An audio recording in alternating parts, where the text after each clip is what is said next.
अस्सलाम वालेकुम dear students, आज हमने लेक्चर नंबर 15 पढ़ना है। चैप्टर नंबर 11 हम पढ़ रहे हैं। आज का जो हमारा टॉपिक है वो है longitudinal nature of sound waves.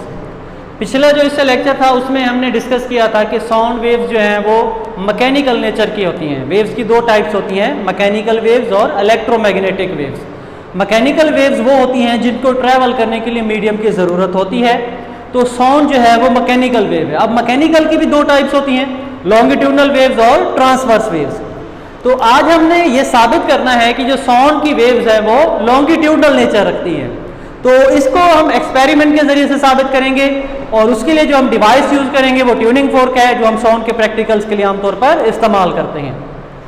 शुरू में जब हमारे पास ये रेस्ट में होगा, हम इसको वाइब्रेट नहीं करा रहे, ये उसके साथ एडजेसेंट एयर मॉलिक्यूल्स हो गए जो इससे रिलेटेड है, इसके साथ है राइट साइड पर एयर के मॉलिक्यूल्स, वो है हमारे पास। Before the vibration of tuning fork density of air molecules on the right side is uniform. तो यहाँ पर डेंसिटी यूनिफॉर्म है, उसमें कोई चेंज नहीं है क्योंकि अभी तक ट्यूनिंग फोर्क जो है वो वाइब्रेट नहीं कर रहा। ये हमारे पास होगी कंडीशन 1। कंडीशन 2, जब हम इसको रबर हैमर वगैरह से हिट करते हैं और ये वाइब्रेट करना शुरू करता है तो फिर क्या होता है? The right prong of tuning fork moves from mean O to B। तो जब राइट साइड पर ये जाता है O से B पोजीशन की तरफ, it exerts some pressure on the adjacent layer of air molecules and produce a compression। तो जब हम इसको हिट करते हैं, इसकी जो राइट साइड के मॉलिक्यूल्स है ये उन पर दबाव डालता है वाइब्रेट करते हुए। पहले तो ये ऊपर था, जब O से B पर जाता है तो साथ वाले जो मॉलिक्यूल्स हैं उन पर दबाव डालता है, उन्हें प्रेस करता है, प्रेशर डालता है।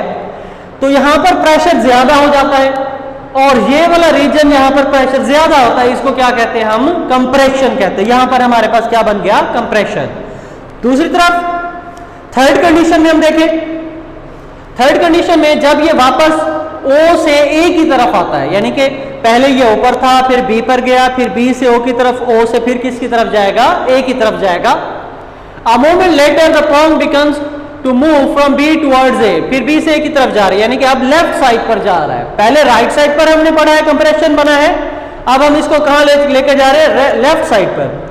Now the pressure on the adjacent layer decreases and rarefaction is produced।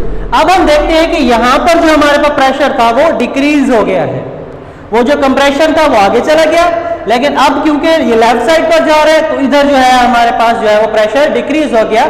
जहां पर प्रेशर डिक्रीज होता है उस जगह को रेयरफैक्शन या एक्सपेंशन कहते हैं। तो ये जहां पर कंप्रेशन और रेयरफैक्शन बनते हैं वो वेव्स हमारे पास कंप्रेशनल वेव्स कहलाती हैं या लॉन्गिट्यूडनल वेव्स कहलाती हैं। तो इस प्रैक्टिकल से साबित होता है कि साउंड की वेव्स जो है वो लॉन्गिट्यूडनल वेव्स हैं। इंशाल्लाह अगले लेक्चर में हम कैरेक्टरिस्टिक्स ऑफ साउंड्स के बारे में पढ़ेंगे।